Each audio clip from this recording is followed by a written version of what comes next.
أولئك الذين يعلم الله ما في قلوبهم فأعرض عنهم وعظهم وقل لهم في أنفسهم قولا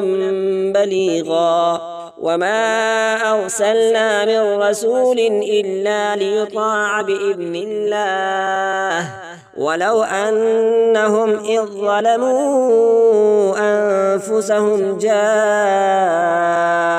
فاستغفروا الله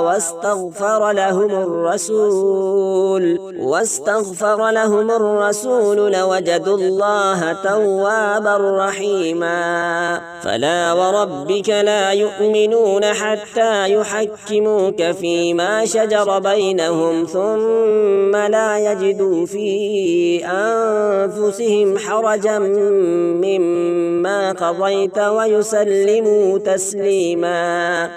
ولو أنا كتبنا عليهم أن اقتلوا أنفسكم أو اخرجوا من